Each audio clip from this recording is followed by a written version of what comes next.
Oi, professor Álvaro. Você mexendo com drone? Mas você não é professor de política e legislação? O que você está fazendo com o drone? Tudo bem, professor? Então, professor, os veículos aéreos não tripulados, os VANTs, também conhecidos como drones, estão sendo cada vez mais empregados nos levantamentos florestais. Nas perícias judiciais, vêm sendo utilizados para remediação de áreas desmatadas e autuados pelo IBAMA e pelos órgãos de fiscalização. E você, professor Maurício, o que traz à universidade hoje? Ô, professor Álvaro, eu vim filmar uma aula prática do método de parcela de área fixa para a disciplina de inventário florestal, aqui no Talhão de Eucalipto.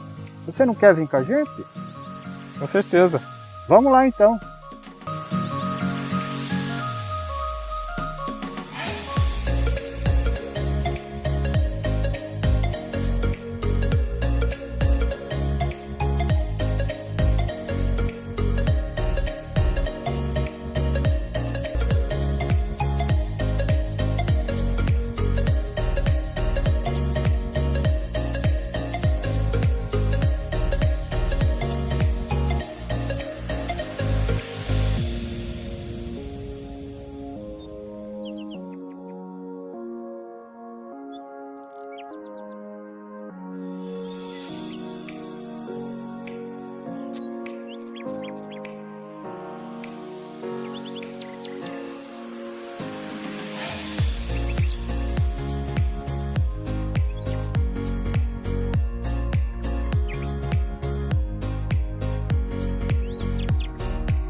O inventário florestal é uma atividade do engenheiro florestal que é fundamental na nossa profissão. Eu digo que, comparando as áreas de atuação do engenheiro florestal com as outras profissões muito próximas, que seria o engenheiro agrônomo, o biólogo, o ecólogo, às vezes o engenheiro ambiental, o geógrafo, o engenheiro florestal ele se qualifica ou ele se modifica pela área de manejo florestal, basicamente, que é toda a área de conhecimento que envolve o plantio, o cuidado, o gerenciamento, né? O manejo da floresta é o gerenciamento, é a administração da floresta para os mais devidos fins, seja uma floresta plantada, onde eu quero produzir madeira, ou seja uma floresta nativa, onde eu quero conservar a biodiversidade, conservar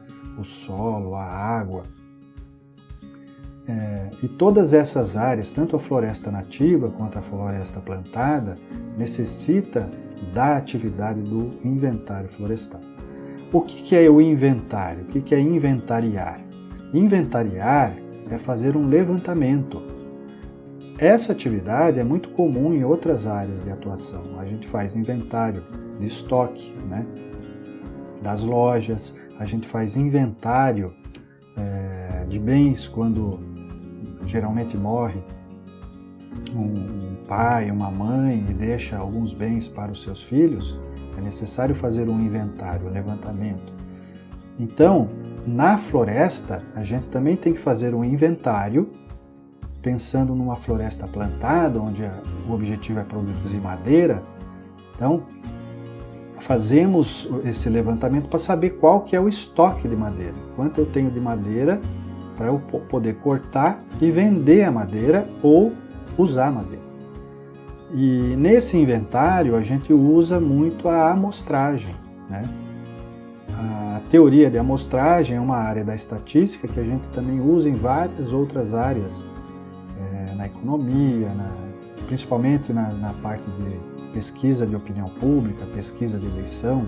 A mesma teoria de amostragem a gente utiliza para fazer o nosso inventário florestal. Por quê? Quando a gente fala em amostragem, a gente sempre tem a população que é uma coisa muito grande, né? A floresta é uma área muito grande, muitas árvores, a gente não consegue medir tudo.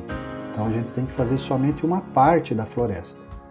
Então nós medimos uma parte da floresta, essa parte a gente chama de amostra, e o volume que a gente acha na amostra, nós fazemos a inferência para toda a floresta.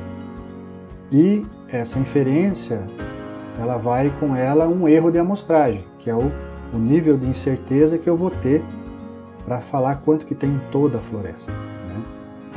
Esse nível de incerteza, hoje, com toda a tecnologia, todo o conhecimento que nós temos, ele é muito baixo. As grandes empresas de papel celulose, por exemplo, trabalham com níveis de incerteza de 5%, né? Então, em nível de comparação, se a gente fala assim, uma pesquisa de eleitorado faz uma amostragem aí de 3.000 pessoas e consegue um erro de amostragem de 2%. Né? A gente faz uma amostragem aí, às vezes de 1% da população, e consegue 5%, às vezes até menos de 5% de erro de amostragem. Esse erro de amostragem ele vai ser função principalmente da variação que a floresta tem. Como hoje as empresas trabalham com florestas clonais, onde o material genético é todo o mesmo, muito homogêneo, a variação do volume da floresta é muito baixa. Tá? Então essa é a importância do inventário, né? Então a gente tem que saber quanto tem de madeira, qual que é o estoque de madeira. Além disso, existem dois tipos de inventário basicamente. O inventário do estoque de madeira, onde eu quero saber só o que tem em pé hoje de madeira, ou o inventário florestal contínuo, que a gente fala, que é o inventário que a cada ano, a cada 2 anos eu tenho que medir as árvores. Então o inventário florestal contínuo, a gente usa as parcelas permanentes, que são áreas, né?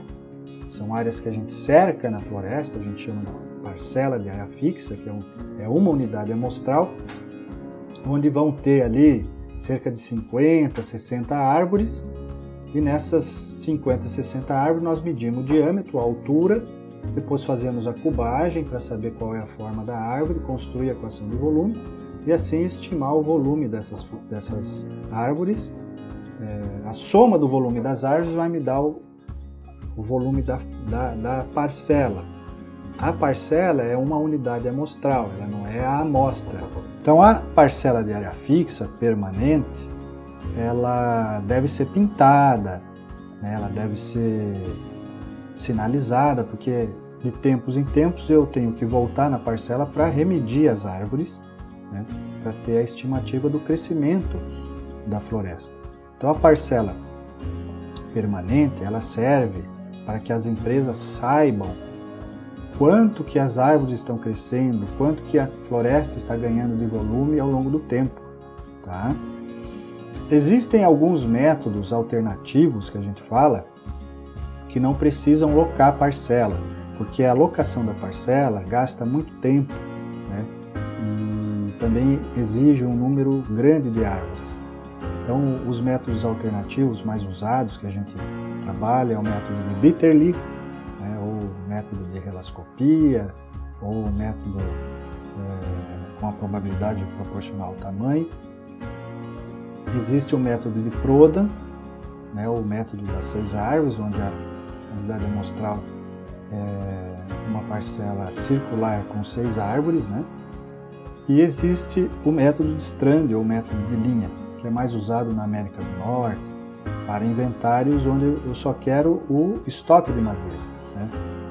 Ou posso usar esse inventário como pré-corte também. Mas são pouco usados no Brasil. O Brasil ainda usa muita a parcela de área fixa como unidade amostral. Tá? Então, o inventário florestal é uma parte fundamental da engenharia florestal que vai embasar o manejo. E o manejo, né, no sentido amplo, envolve a colheita da madeira, o transporte da madeira, a venda da madeira, a análise econômica, né? O manejo florestal, que é saber quanto que eu vou cortar, se eu vou desbastar, né? Como que eu vou cortar a floresta, quais os tratamentos que eu tenho que dar para que essa floresta produza o máximo possível, né? A otimização do volume da produção, né? Então existe toda uma área que depende dessas informações que o inventário fornece. Então era isso, pessoal.